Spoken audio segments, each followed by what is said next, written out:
Now let's take a look at the mob faction. The mob have their player board, Mayhem turn marker, and aggression token, double-sided reference board. They have, of course, their player cards. They have all these upgrades. They have 4 down here, and then I put 2 more up here. And they have their corruption tokens. They have a bunch of different captains. They got grunts. They have their aggression tokens, and they have 4 dice. On their turn, the mob are going to be rolling their dice, and they're going to be placing 3 of these dice onto their board. And they can place any die here, and they will recruit. When they recruit, they get to draw a card, and then they get to deploy 1 captain and 4 grunts. And whenever they deploy onto the board, they can do it to any space where they have presence.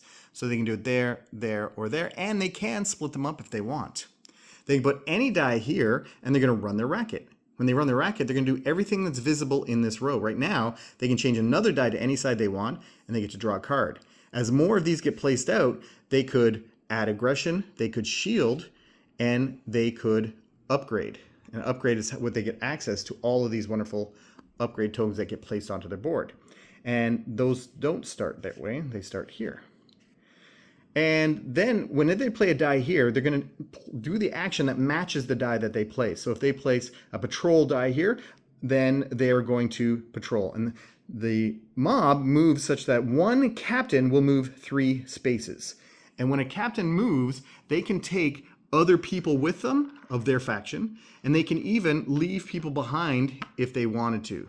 And they can pick people up as well. So that's how patrol works with their 3 move. Extort. This is how they place these tokens, these corruption tokens, out on the board. And, as I said before, they must be placed in a space where they have presence. But now that we've moved, we can play it here, here, or here. Cleanup is how we can degrade an opponent's token. And we also get to add aggression to a tower. And degrading is how we destroy somebody else's token. Now that we moved to this space, we could degrade this ambush token. If it was shielded, then we just flip it to the unshielded side. But now that it is unshielded, it comes away. And finally, we can bribe. And when we bribe, we get to change the die to any side, and we get to add aggression to a tower. And those are the things that we're doing during our turn.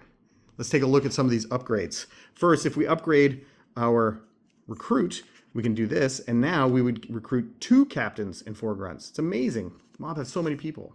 Or we can upgrade this whole token come out here, and now when we do the recruit, we also get 1 step of a captain move. Plus we have access to more of our corruption tokens, and when these get placed, we get more grunts that we get to place. So that's pretty amazing.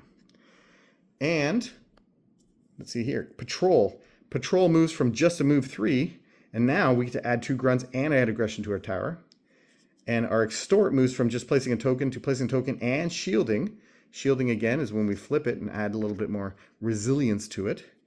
Cleanup, we also now get to degrade a shielded token if we want to, so that's really powerful.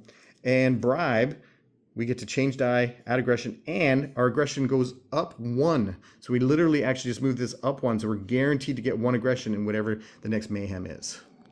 A lot of cool art as per usual on these cards, and cool effects.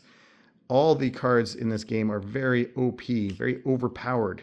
So you really want to make sure you have a lot of cards every time you get to the Mayhem. And that is the only time you can play cards, is when you're in the Mayhem phase.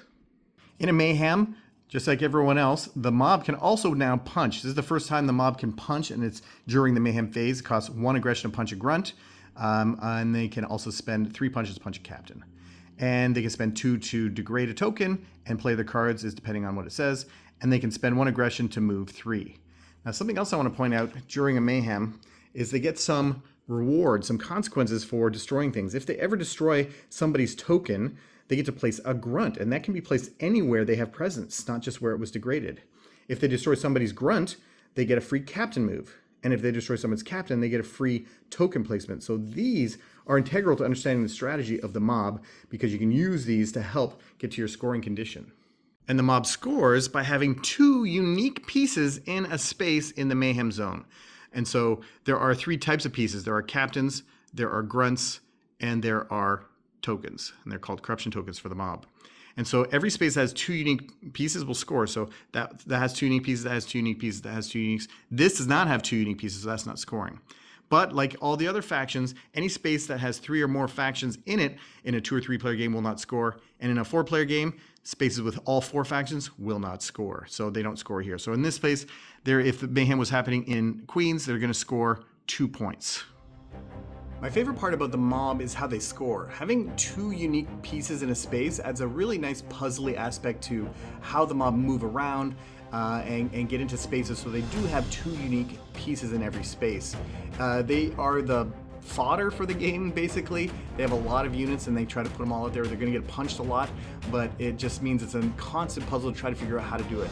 And I also like how the dice, there's a lot of mitigation, so you can't get totally screwed by rolling bad dice, because you have a couple different options on changing dice to the side you want. And that's a little bit of an insight on how to play the mob.